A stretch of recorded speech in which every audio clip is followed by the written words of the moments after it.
로마서 9장 25절부터 33절까지의 말씀입니다. 로마서 9장 25절부터 33절까지 한 절씩 교독하겠습니다.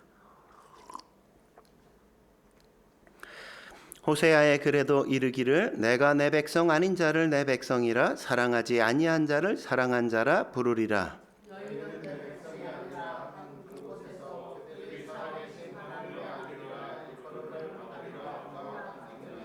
또 이사야가 이스라엘에 관하여 외치되 이스라엘 자손들의 수가 비록 바다의 모래 같을지라도 남은 자만 구원을 받으리니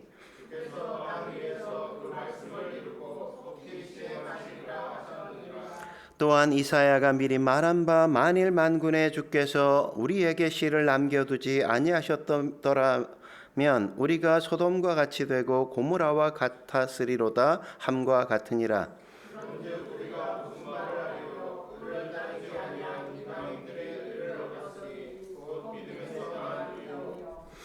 의의 법을 따라간 이스라엘은 율법에 이르지 못하였으니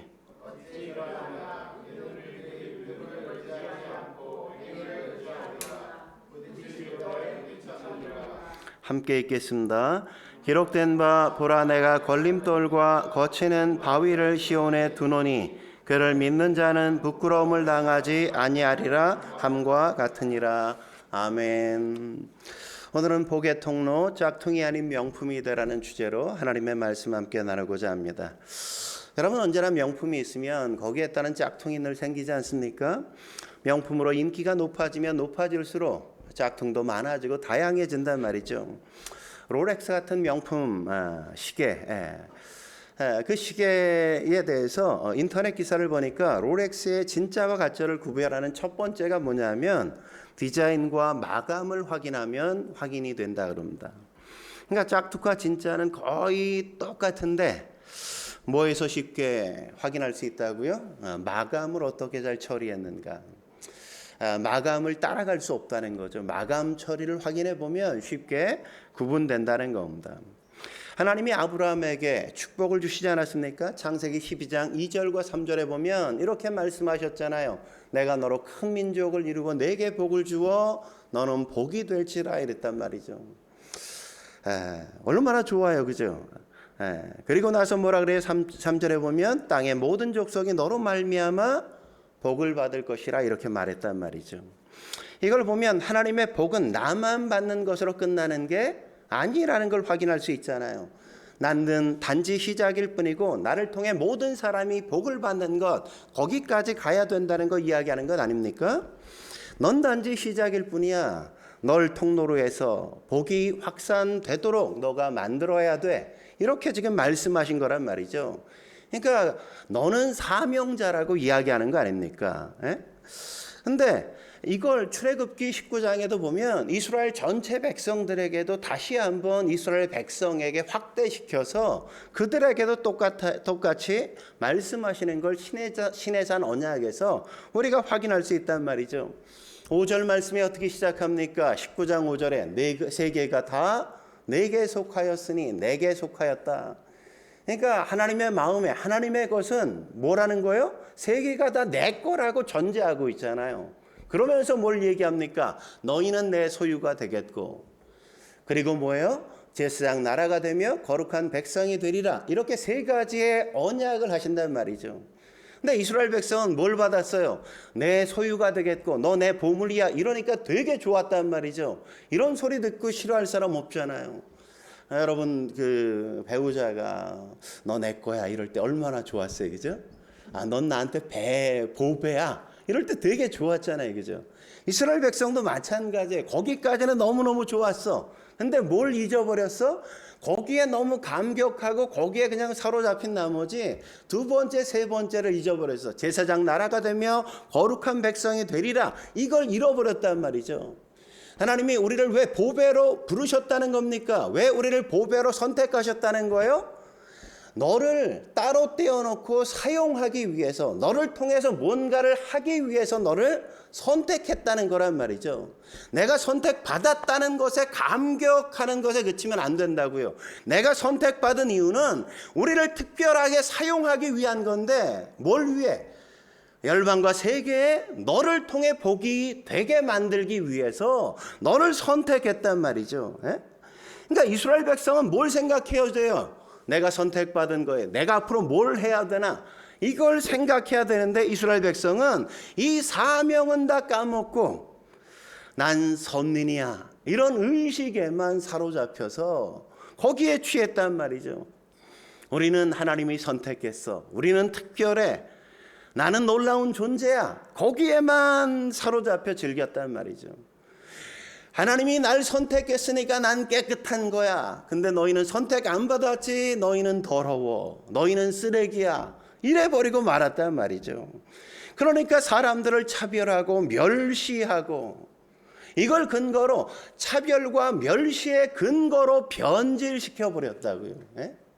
하나님이 그런 의도로 주신 게 아닌데, 너희를 선택한 이유는 그들에게 내가 복이 돼야 돼, 나의 축복이 흘러가게 만들어야 돼, 그래서 너희를 불렀다는데, 이스라엘 백성들은 하나님이 내가 특별해서 날 선택했대, 이러고 착각하고 있어.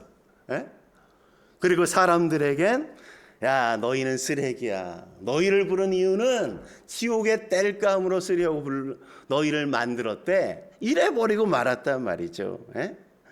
그러니까 축복이, 이 특권이 다 변질되어서 유대인이 하나님이 기대하고 소망하는 대로 그들이 살지 못한 안타까운 그 삶을 살았다는 거 아닙니까? 하나님은 그들이 명품이 되길 기대했는데 그들은 명품이 되지 못하고 비스무리하긴 한데 짝퉁으로 전락해버렸다는 거죠. 그렇다면 우리가 진짜 복의 통로가 되려면 어떻게 살아야 될까요? 우리가 진짜 복음의 통로가 되려면 어떻게 살아야 됩니까? 첫째로 복음을 확장하는 자로 살아야 된단 말이죠. 복음을 확장하는 자로 살아야 돼요. 여러분, 우리나라가 강국 아닙니까? 양궁 관역을 보면 어떻게 생겼어요? 저렇게 생겼잖아요, 동그랗게. 예, 가운데 노란 점이 뭐예요? 거기가 10점이란 말이에요. 10점. 그 주변이 9점. 그리고 그 주변에 빨간색이 뭐예요? 8점, 7점, 이렇게 확대되는 걸 우리가 확인할 수 있지 않습니까? 선수들은 뭘 맞추고 싶어요? 다 10점 맞추고 싶어 하지만 10점 맞추는 게 그렇게 쉽지 않단 말이죠. 흔히 선수들도 8점과 9점 정도 맞추면 굉장히 뛰어난 선수라고 이야기해요. 10점 맞추는 거 쉽지 않단 말이죠. 근데 9점과 10점도 아주 치명적일 수 있다는 겁니다. 치명적일 수. 예? 어떤 경우가 그렇습니까? 빌렐름 텔과 같은 경우가 그렇죠. 예?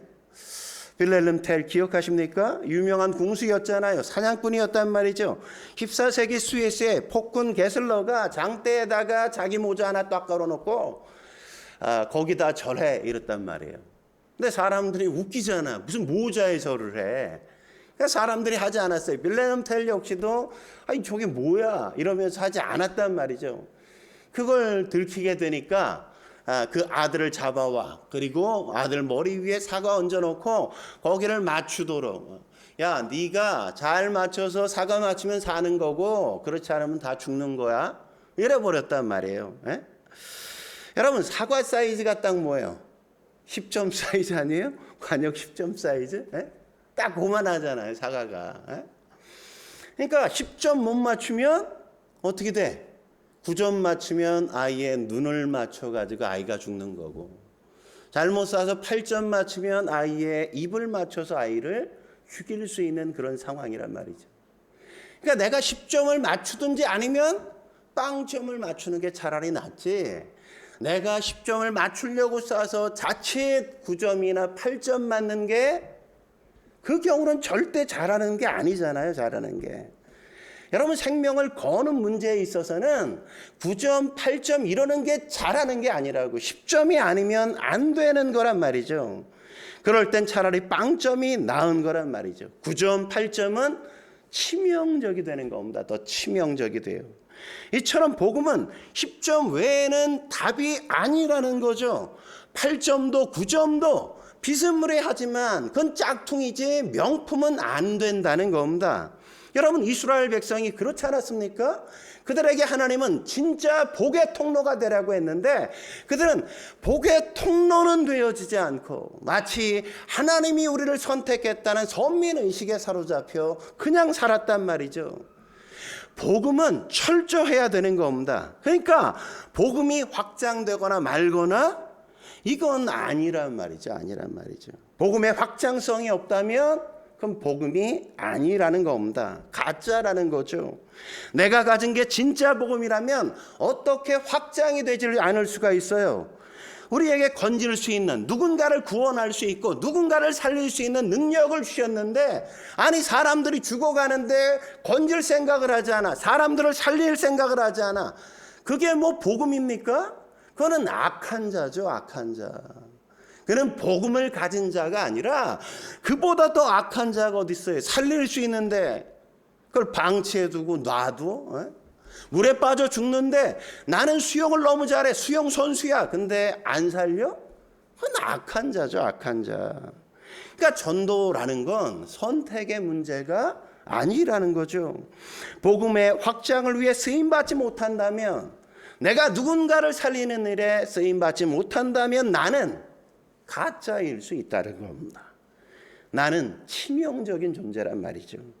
예수 믿고 전도를 하지 않아 망하는 사람. 그러니까 예수 믿고 전도하지 않으니까 어떤 인생을 살아요? 그냥 볼품이 없잖아요. 별로. 능력이 없잖아요.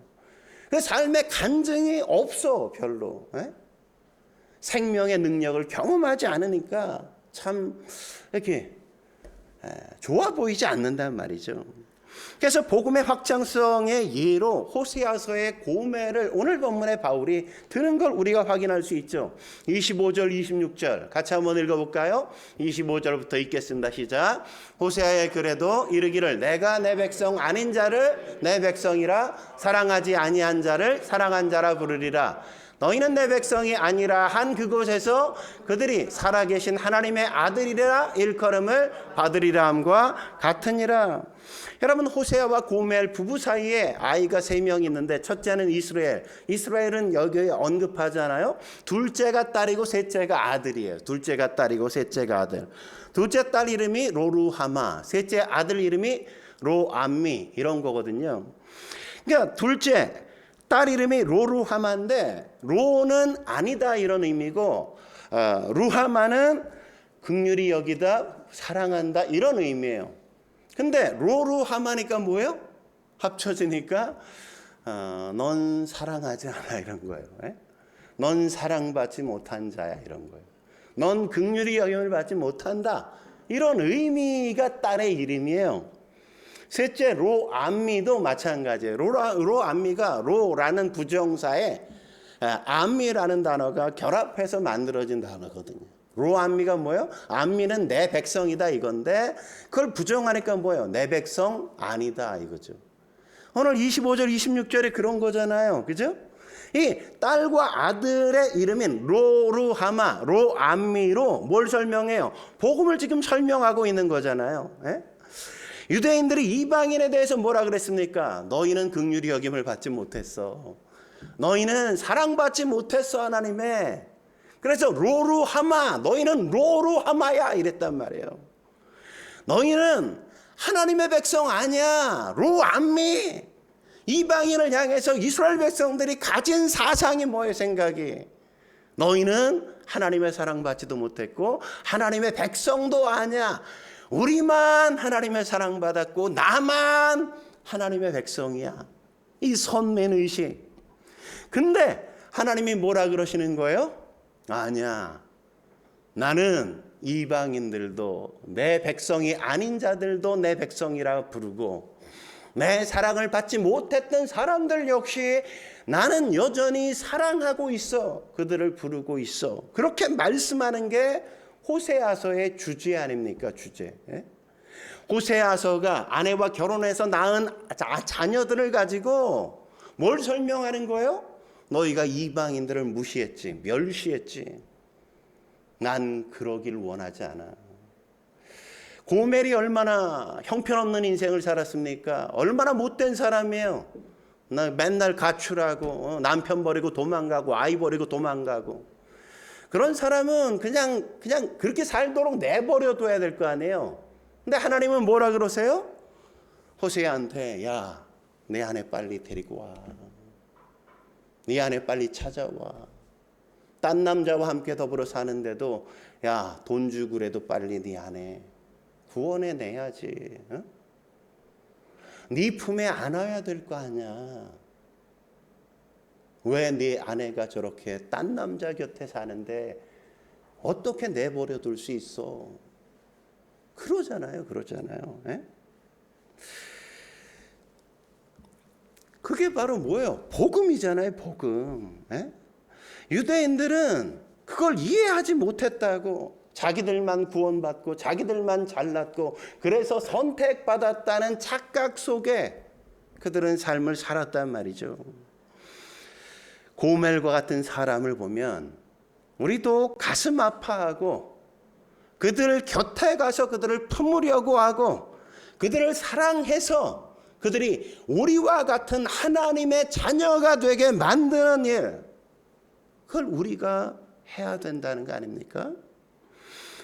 정말 그런지 호세아서 1장 10절 같이 한번 볼까요? 호세아서 1장 10절 같이 읽겠습니다. 시작. 너희는 내 백성이 아니란 그곳에서 그들에게 이르기를 너희는 살아계신 하나님의 아들들이라 할 것이라. 이방인들이 구원받아 하나님의 아들이 될 거라고 하나님은 말씀하시는 거 아닙니까? 이걸 하는 게 뭐예요? 그게 전도잖아요. 전도. 먼저 구원받은 이유가 뭐예요? 또 다른 사람을 구원하는데 내가 도구가 돼야 하는 거 아니냐 이거죠. 이런 확장성, 이런 전도가 10점짜리의 복음의 핵심이란 말이죠. 예배드리고 기도하고 혼자 경건생활 아무리 해야 뭐 하겠어요. 나를 통해 그 어떤 사람도 하나님에 대해서 전혀 관심이 없이 살아가는데, 다른 사람은 다 죽어가는데 나 혼자 예배드리고 나 혼자 하나님 앞에 그렇게 살면서 나 혼자 즐기고 있다면 그건 온전한 복음을 가진 자의 모습이 될 수 없다는 거죠. 전도는 선택이 아니란 말이죠. 여러분 어떠세요? 전도하고 계십니까? 누군가에게 하나님을, 예수님을 이렇게 드러내고 계십니까? 여러분 신앙이 언제 변질되는지 아세요? 자꾸만 나만 생각할 때 그러는 거예요. 내 성공, 내 아이의 잘 나가는 것, 우리 집이 어떻게 되는 것에만 관심이 있고 다른 것에는 전혀 관심이 없이 살아갈 때 그때 복음은, 신앙은 변질된단 말이죠. 그게 가짜로 전락해가는 과정이라고요. 9.8점은 거기서 나 8점 쐈어, 나 9점이야. 거기에 만족하는 건 그냥 가짜예요. 가짜. 짝퉁에 그냥 만족하는 거예요. 그게 오히려 나를 죽이게 하고 교회를 죽이고 하나님의 일을 무너뜨리게 만드는 겁니다. 예수님 당시도 왜 그렇게 기독교가, 유대교가 그렇게 망할 수밖에 없었어요? 9점짜리 8점짜리에 만족했던 바리새인과 서기관들 때문 아닙니까?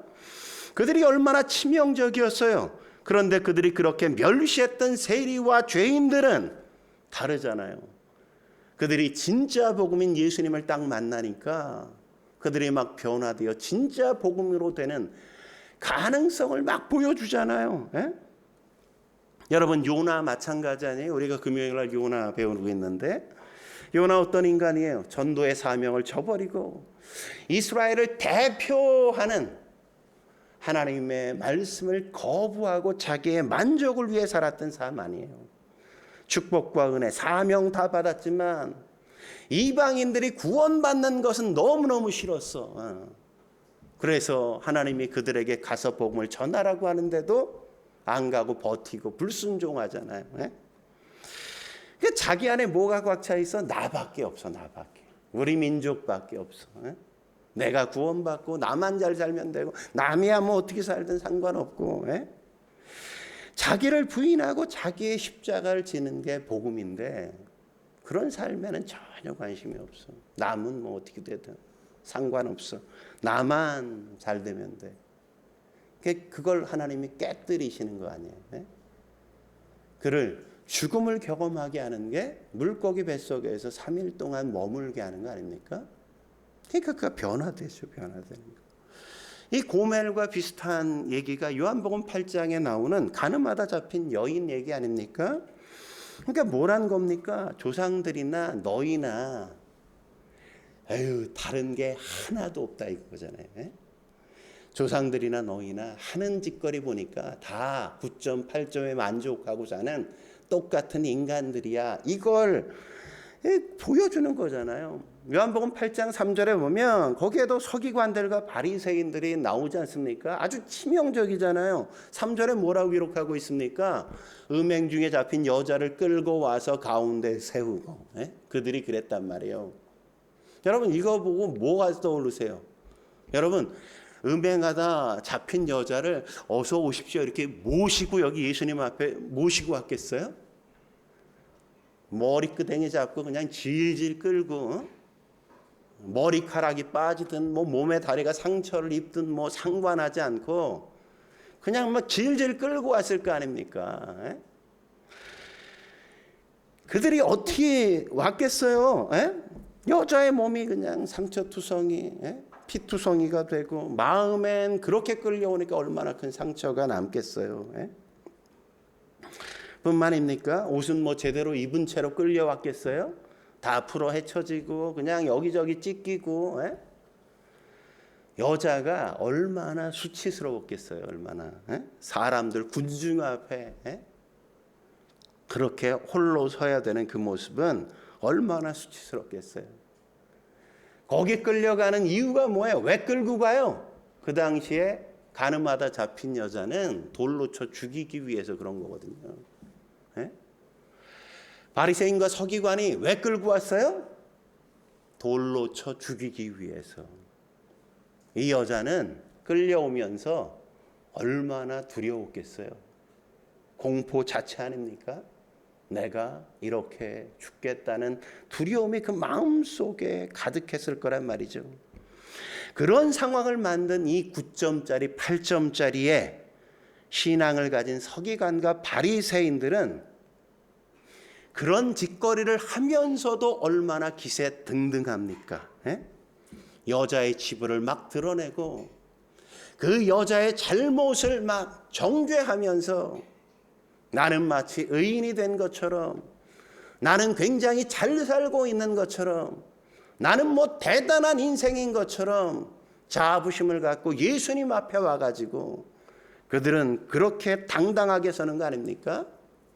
마치 그게 경건의 모양인 것처럼 그들은 착각하고 그렇게 행동했잖아요. 이 여자를 죽이는 게 내 의로움을 드러내는 것처럼. 여러분 잊지 마세요. 예수 믿으면 자꾸 옳은 말을 하고 싶어져. 옳은 말을 하고 싶어져. 악에 대해, 부조리에 대해, 불의에 대해 못 참고 분노하는 게 마치 내가 잘난 것처럼 착각하는 그런 성향이 우리 안에 생긴단 말이죠. 그렇지 않다고요. 죄에 대해 화낸다고 죄가 없어져요? 안 없어져요. 옳은 말을 한다고 내가 옳은 사람인 겁니까? 그렇지 않단 말이죠. 하나님의 기준인 말씀을 주셨으면 그 말씀으로 나 자신을 살피고 내가 얼마나 큰 죄인인지를 깨달아서 내 주변에 수많은 죄를 짓고 나처럼 그렇게 못 살고 하나님의 기준에 맞지 않는 인생을 사는 사람에 대한 불쌍히 여기는 마음을 갖고 그들을 향해 동정하고 그들에게 가서 내가 그들과 하나님을 잇는 다리가 되어지는 역할을 해야 되는데 그런 역할은 전혀 하지 않는 거 아닙니까? 겉만 보면 바리새인과 서기관들은 너무너무 경건하게 사는 것 같지만 정작 그들의 내면은 어땠습니까? 요한복음 8장 6절에 보면 이렇게 얘기하죠. 읽어보죠. 시작. 그들이 이렇게 말함은 고발할 조건을 얻고자 하여 예수를 시험함일러라. 경건한 척하지만 그들의 내면의 본질은 뭐였어요? 예수님에 대한 시기, 자기 이득을 찾고자 하는 열망, 빼앗긴 영향력에 대한 분노, 이런 것 때문에 이 여자를 데려다가 놓고 이 여자를 죽이면서 나는 의인이야 라는 걸 증명해내고 예수님께 갔던 모든 인기를 자기들이 다시금 찾아오고자 하는 예수님을 시험 들게 만드는 그 교묘한 악의가 가득했다 성경이 그렇게 고발하는 거 아닙니까? 그러자 예수님은 어떻게 하세요? 막 떠드는데 땅바닥에 앉아가지고 뭔가 이렇게 왜 쓰셨을까? 뭐 정확하게 성경은 언급하잖아요. 하도 엉뚱한 소리 하니까 주님이 진짜 참으시냐고 아마 땅바닥에 뭔가 쓰시지 않았나 저는 진짜 같지 않은 소리 하고 있네 진짜 이 뭔 짓 하는 거야 막. 그러다가 주님이 7절에 딱 한마디 하시죠. 뭐라 그래요? 너희 중에 죄 없는 자가 먼저 돌로 치라. 여자를 정죄하고 죽이려고 기대등등했던 사람들이 예수님의 이 한마디에 그냥 기가 막 꺾이지 않습니까? 이게 바로 말씀의 능력인 거죠. 이게 바로 우리가 해야 될 역할 아닙니까? 우리는 이런 말씀의 능력과 주님의 심장을 우리가 가지려고 노력해야죠. 악한 세력이 득세하고 있을 때 말씀을 던지니까 한 방에 그냥 정리되잖아요. 기세가 그냥 확 꺾이지 않습니까? 여러분 이 여자를 생각해 보세요. 얼마나 수치스러워했습니까? 얼마나 두려워했어요. 근데 수치도 다 사라지고 두려움도 다 사라지고 이제 삶에 대한 희망과 소망이 이 여인에게 이 예수님의 한마디에서 생명의 향기가 살리는 은혜가 이렇게 나오는 걸 여기서 확인할 수 있잖아요. 이게 바로 말씀의 능력인 거죠. 여러분 우리가 예배 드릴 때 이런 거 많이 경험하지 않습니까? 말씀을 듣다가 어떤 말씀이 내 상처를 치유하는 걸 우리가 경험하잖아요. 성령이 내 안에 그 말씀으로 나의 죄를 씻기시는 걸 경험하고 내 절망을 이기게 만드는 걸 경험하고 내 질병을 치유하는 걸 경험하는 게 우리의 삶 속에 얼마나 자주 경험되는 겁니까? 오늘도 그런 역사가 여러분에게 있길 주의 이름으로 축원합니다. 그러기 위해 필요한 게 뭐겠어요? 내가 약하지만 내가 부족하지만 난 여전히 죄인이지만 그럼에도 불구하고 하나님이 나를 통해서 무언가를 하신다면 하나님이 하실 수 있다는 걸 믿는 믿음, 우리가 그걸 해야 되는 거 아닙니까? 예수 외에는 답이 없다고요. 말씀 외엔 딴 게 구원할 수 있는 게 없단 말이죠. 내 힘과 내 노력 가지고 뭔가를 이룬다? 그럴 수 없어요. 말씀이 예수가 우리를 살게 하고 희망을 만들어내는 겁니다. 저는 가끔 큰 장점을 가진 굉장히 큰 장점을 가진 사람들을 보면 되게 한편으로 부러워. 근데 동시에 또 다른 마음이 내 마음속에 들어. 아야, 저 장점들이 도리어 예수를 가리네. 도리어 복음을 가리네. 어떤 경우엔 저 사람은 참 저것만 좀 없었으면 참 좋겠다. 이런 생각이 든단 말이죠. 왜? 자꾸 복음을 가리고 예수님을 가리고 막 그런단 말이에요. 교회에서도 너무 예뻐. 너무 잘생겼어. 그런 사람들은 이게 정면에 나서서 이렇게 봉사하는 게 별로 이렇게 덕이 안 되고 도움이 안 돼. 왜냐하면 사람들에게 자꾸 사람을 주목하게 만들어. 예배를 주목하게 만들지 않고 자꾸 이 하나님을 주목하지 않고 사람에게. 제가 지구촌 교회 사역할 때 청년 사역을 하면서 청년들에게 그런 거 되게 많이 경험해. 좀 이렇게 그런 애들이 꼭 뭐 봉사하냐면 뭐 안내위원 뭐 이런 거, 무대에 서는 거 뭐. 그래가지고 자꾸 누군가에게 이렇게 찜을 당하길 원하고 몇 명이 날 이렇게 입질이 오길 뭐 이렇게 바라는 미끼를 던지는 것 같은 그런 느낌이 들 때가 있단 말이죠. 너무 이렇게 잘난 게 있는 사람들은 앞에 나서지 않고 뒤에서 이렇게 잘 섬기는 역할을 해야죠. 그러니까 너무 잘난 사람은 내 장점을 드러내지 않고 예수가 잘 드러내게 하는 방법을 스스로 좀 배울 필요가 있어요. 배울 필요가. 그러지 않으면 자꾸 자기만 자꾸 드러나고 예수와 복음은 안 드러나고 그런단 말이죠. 여러분, 바울이 빌립보서 3장에서 하는 얘기가 그거 아닙니까? 5절과 6절에 바울도 뭐라 그래요? 그때 사람들이, 이단들이, 사역자들이 막 오면서 자기 자랑에 취해 사니까 바울도 뭐라 그래요? 5절과 6절에 이러잖아요. 나는 8일 만에 할례 받았어. 나 이스라엘 족속이야. 나 베냐민 지파야. 나 히브리인 중에 히브리인이야. 율법으로는 난 바리새인이야. 열심으로는 교회를 박해했어. 율법의 의로는 나 흠 하나도 없는 사람이야. 나도 자랑할 거 얘기하자면 니네들 아이고 웃기지 마. 나도 이렇게 자랑할 거 이만큼이야. 그냥 몇 개만 들어도 이래. 그러면서 바울이 뭐라는 거예요? 내가 왜 이거 자랑하지 않는지 알아? 이런 것들이 자꾸만 드러나니까 복음이 가려지더라. 예수가 드러나지 않더라. 내가 드러나니까 예수가 없어지더라. 내 자랑이 자꾸만 드러나니까 복음이 죽더라. 복음이 죽더라.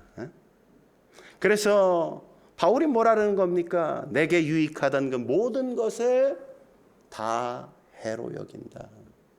다 배설물로 여긴다. 왜요? 뭘 깨달은 겁니까?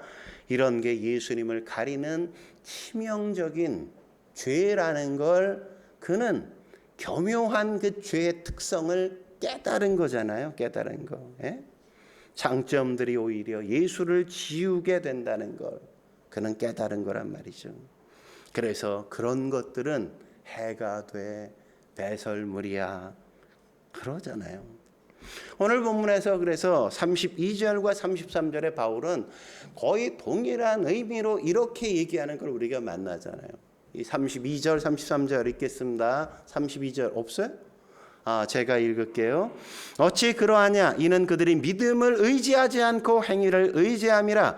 부딪힐 돌에 부딪혔느니라. 기록된 바 보라, 내가 걸림돌과 거치는 바위를 시온에 두노니 그를 믿는 자는 부끄러움을 당하지 아니하리라 함과 같으니라. 복음에 자꾸 걸림돌들이 있단 말이죠. 부딪히는 바위들이 자꾸 우리의 인생 속에 너무너무 많다는 거죠.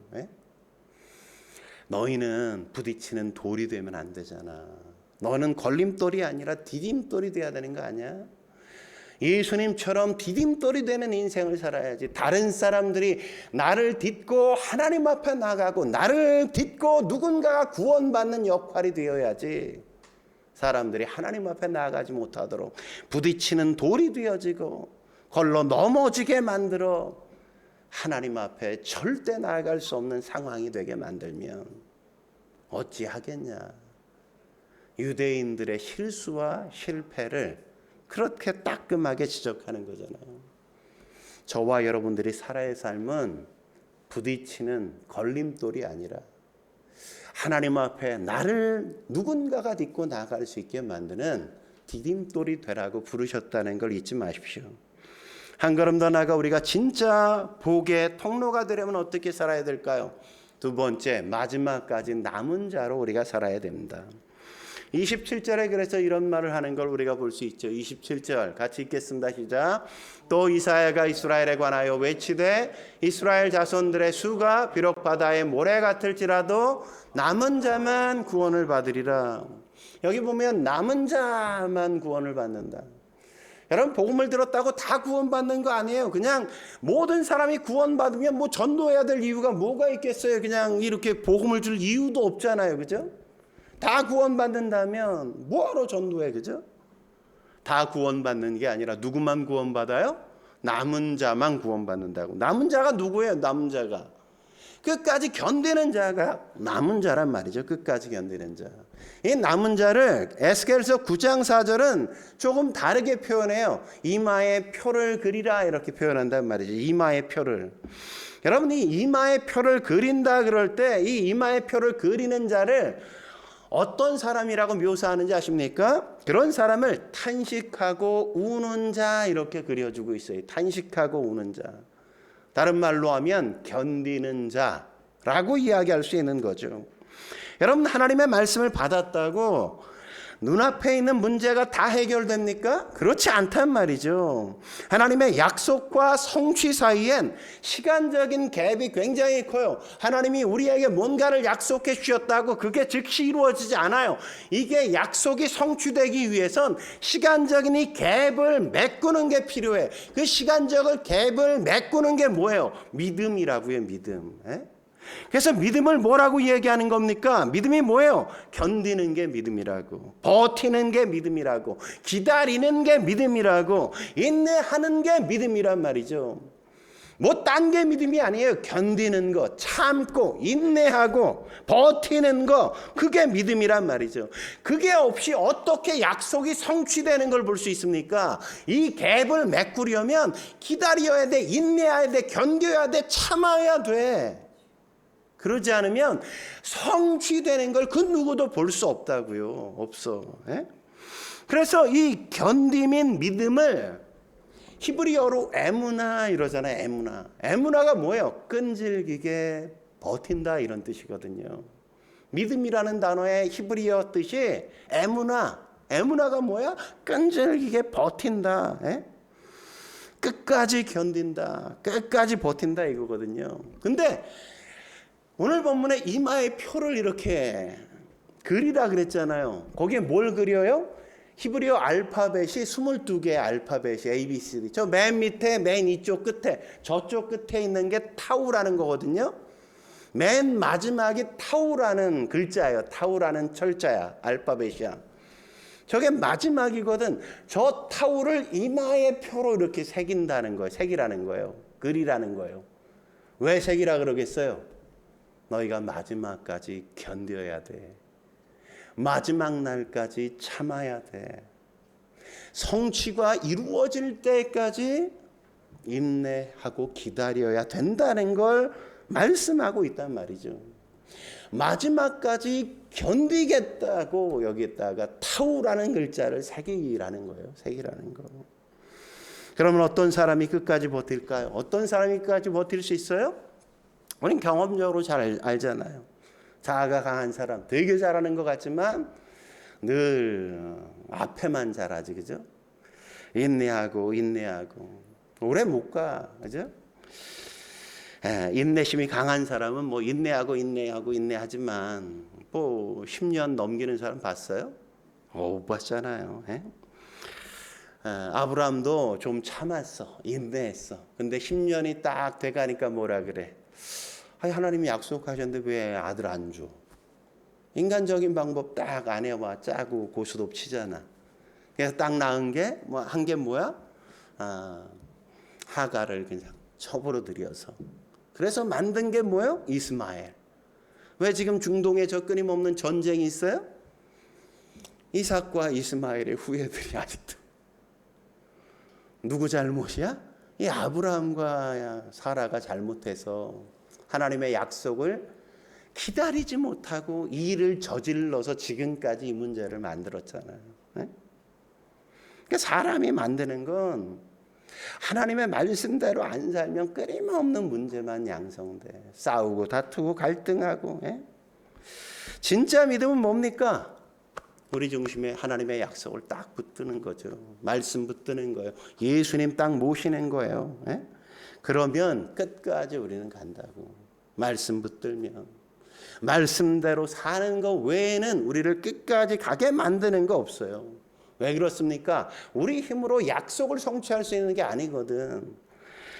성령의 능력으로 우리가 거기까지 갈 수 있는 거기 때문에 우리는 늘 하나님의 말씀을 붙들 수밖에 없는 거란 말이죠. 그래서 끝까지 가기 위해 필요한 건 뭐냐? 내 자아를 죽이는 거야. 내 자아를. 내 욕심을 죽이는 거예요. 몰라서 하네? 아니, 다 알아. 아는데도 안 하고 있잖아. 누구랑 같아? 요나처럼. 가서 복이 돼야 되는데 저놈들은 구원받는 게 싫거든. 우린 다 그 모양을 하고 있다고. 하나님이 뭘 원하시는지 다 알아. 기도해야 되는 거 기도해야 되는 줄 알면서 기도 안 해. 예배 드리는 걸 원하는지 알면서 예배 안 드려. 말씀 봐야 되는 거 알면서 우리는 말씀 안 보잖아. 응? 우리는 몰라서 안 하는 게 아니라 우리 안에 내가 아직도 너무너무 강해. 예수님을 짓밟고 드러나지 못하도록, 복음이 살 수 없도록 내가 짓밟고 못 일어나게 만들잖아요. 여러분, 나를 믿을만 합니까? 나를 믿을 수 있어요? 맨날 다이어트 한다 그러는 거 며칠 안 지나가 또 먹잖아. 뭐 항상 똑같지 않습니까? 말하는 건 뭐 믿을만 해요? 말하는 거 뭘 믿을만 해요? 저도 목회 초창기에는 진짜 난 진짜 사람들이 얘기하는 게, 성도들, 청년들 얘기하는 게 다 진짜인 줄 알았어. 응? 근데 그래서 난 엄청 진짜인 줄 알고, 정말 걔가 한 애가 막 자기 집을 살 집을 이렇게 방 하나를 얻어야 된대. 막 기도해달라. 그러니까 난 엄청 기도했어. 한 1년인가 2년 지나서 집을 구해서 뭐 어떻게 성탄절에 그 집 갈 일이 딱 생겨서 애들 축하해 준다고 모임한다 그래서 갔더니 52평이야. 나는 대학생이 산다고 방 한 칸 어떻게 구한다 그래서 난 되게 어렵게 생각했어. 근데 얼마나 간절히 기도했겠어. 52평. 응? 지금 누군가 이렇게 얘기하면 그냥 그래 이렇게 웃어. 그리고 마음에 새겨. 진짜인가, 얘가 진짜인가 가짜인가. 응? 얼마나 가나. 기도해 달라고? 본인이 기도하나 안 하나? 기도도 본인도 안 하면서 무슨 뭐 기도, 남한테 기도해 달라 그래? 본인도 원하지 않는 거잖아, 그거는. 내가 간절히 기도하는데 누군가에게 함께 기도해 줘. 이게 기도해 줘 이거잖아요. 근데 지금은 그냥 기도해 줘가 그냥 뭐 입 벌린 소리가 돼 버렸어. 예수님이 중심이 되고 말씀이 중심이 되지 않으면 그냥 짝퉁인 거예요. 짝퉁인 거. 이마에 표 받은 사람은 말씀대로 사는 거예요. 그 사람만 끝까지 견디는 겁니다. 예수님이 주인 되신 사람만 마지막까지 가는 거예요. 그 사람이 남은 자라고요. 그래서 29절에 뭐라고 얘기합니까? 29절 말씀 같이 읽어보죠. 시작. 또한 이사야가 미리 말한 바, 만일 만군의 주께서 우리에게 씨를 남겨두지 아니하셨더라면 우리가 소돔과 같이 되고 고모라와 같았으리로다 함과 같으니라. 여러분, 여기 씨가 뭐예요? 예수님이죠. 예수님. 다른 말로 하면 예수님이 기준이다 이거죠. 예수님이, 저 말은 뭐예요? 예수님이 기준이 되지 않는 인생은 소돔과 고모라와 같이 될 거라는 거죠. 될 거라는 거.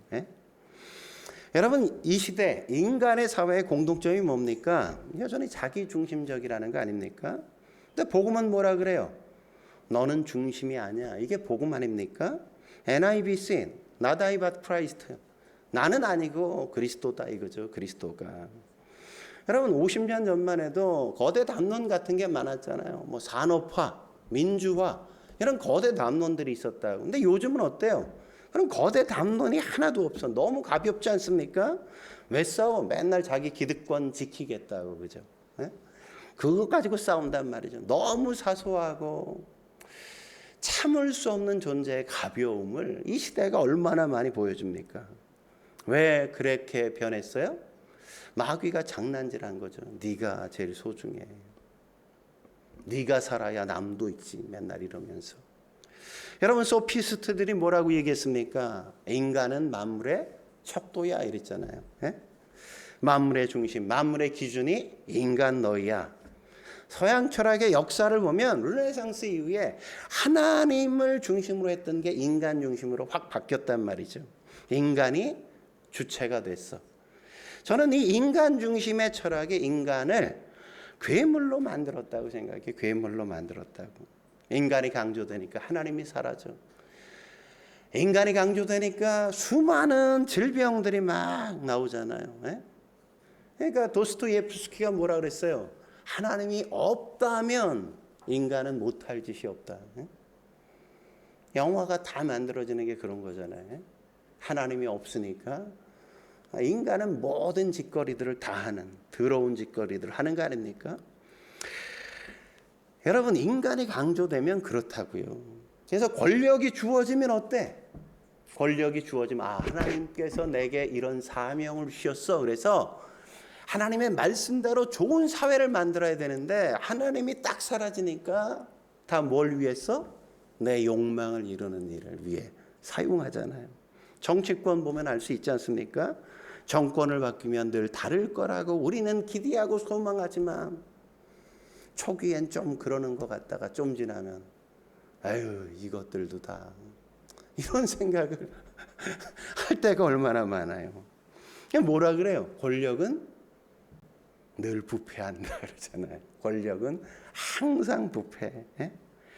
권력의 중심축만 여기서 저기로 옮겨갔지 늘 자기들의 기득권을 지키기 위한 싸움밖에는 할 줄 아는 게 없어. 그러다 보니까 늘 부조리하고 늘 모순투성이고 뭘 보여줘요? 인간은 답이 아니야 이거죠. 인간은 내가 죽고 예수가 살아야 거기에 답이 있고 길이 있다. 이거 보여주는 거 아닙니까? 그게 복음 아니에요? 그래서 철학자요 수학자인 파스칼이 팡세에서 이런 얘기하잖아요. 팡세에서 우리의 인식의 중심은 하나님이 돼야 된다. 하나님의 존재에 대한 의식이 없으면 다 꽝이야, 꽝. 교만한 자요. 우리 얼마나 교만합니까, 그죠? 남의 뭐 이렇게 좀 남의 충고조차 이제는 듣기를 싫어하는. 뭐 좀 싫은 소리 하면 그냥 다 삐지고 막 승질 내고 막 더 이상 관계가 안 이어져. 뭐 좀 이렇게 나한테 안 맞는 좀 쓴소리 같은 건 절대 안 받잖아요. 이 교만한 자요. 그 교만한 자예요. 교만한 자요. 그러면서 뭐라 그래? 내 자신의 모순 덩어리라는 것을 인식하라. 그렇잖아요. 우리는 늘 옳은 소리를 해. 근데 삶은 그렇게 안 살아. 그죠? 무식한 이성이요. 인간이 그렇게 똑똑한 것 같아요? 하나님 앞에 서면 우리는 아무것도 아니죠. 우리 욥기에서 지난주에 배웠죠? 하나님 앞에 가니까 나는 아무것도 아닙니다. 미련한 투성이인 본성이요. 입 다물라. 배우라 배우라 배우라. 하나님께 배우라. 입 다물라. 그리고 말씀에 귀를 기울이라. 뭐라는 겁니까? 파스칼이 말하는 게 다 바울이 빌립보서 3장에 얘기했던 것과 똑같은 얘기하는 거죠. 예수 안에서 내가 발견되어야 된다 이거죠. 예수 그리스도 안에 있는 지식이 가장 고상하다 이거죠. 그래서 내게 유익하던 모든 것 그게 진짜 유익한 게 아니라는 걸 깨달았기에 다 배설물로 여긴다, 다 해로 여긴다 이거죠. 여러분 유대인들이 왜 망했어요? 유대인들이 왜 디아스포라가 돼서 2000년 동안 저 고생을 하고 겨우 지금 나라 겨우 회복해서 저러고 있는 겁니까? 9점짜리 신앙, 8점짜리 신앙에 만족해야 했기 때문이죠. 선민의식에 사로잡혀서 다른 사람들이 선민이 되는 걸 싫어해서 나만 구원받고 너희는 하나님의 백성이 안 돼야 되라는 오만과 그릇된 자기 의식 속에 사로잡혀서 그런 거잖아요. 할례 붙들다 망한 거 아니에요? 할례 왜 받아야 돼요? 할례 받는 걸 자랑하기 위해서가 아니라 다윗 뭐라 그래? 골리앗 보면 이 할례 받지 못한 백성다 뭐 이러는데 그렇게 자랑하라고 준 게 아니라 나는 이미 죽었어요. 주님이 살려주셔서 우린 사는 겁니다라는 고백이 할례인데, 응? 근데 할례 자랑질하고 할례가 자랑이 되니까 예수님이 사라지죠, 그죠? 율법 자랑하니까 복음이 사라진단 말이죠. 사라져. 그러니까 간단한 거죠. 예수님이 지워지는 모든 것들은 다 치명적인 것이 될 수 있다 이거죠. 뭐 남의 거 슬쩍 하는 거 그건 치명적이지 않아. 뭐가 치명적이야? 경건한 척, 잘 신앙 있는 척 하면서 뒤에 가선 엉뚱한 짓 하는 교묘하게 아주 치명적인 겁니다. 짝퉁이 제일 치명적이라고. 진짜 같은 가짜가 진짜 치명적이란 말이죠. 그러므로 사랑하는 성도 여러분, 저와 여러분이 진짜 복음을 갖고 진짜 복음의 통로가 되는 인생 사실 수 있게 주의 이름으로 축원합니다. 기도하시겠습니다. 거룩하신 하나님 아버지, 오늘도 주님 앞에 나와 엎드려 예배케 하시니 감사합니다. 우리가 어떤 자리로 부름받았는지 하나님이 우리를 붙들고 우리를 구원받은 하나님의 자녀가 되게 하셔서 너희는 보배야 내 보물이야 라고 말씀하신 이유, 그것은 우리가 또 다른 사람들에게 그 복의 통로가 되라고 부름받았다는 사실을 놓치지 않게 주여 도와 주옵소서. 내가 이웃들에게, 내가 만나는 모든 사람들에게 복된 존재가 되어져 복음의 통로가 되게 하시고, 나를 통해 예수를 발견하고 나를 통해 하나님 앞으로 나아오고 하나님을 의식하게 되는 역사를 만드는 도구가 저희가 되게 주옵소서. 그 은혜, 그 사랑 우리의 마음속에 간직하고 참된 복음으로 사는 저희가 되게 주여 도와 주옵소서. 예수님의 이름으로 감사하며 기도드립니다. 아멘.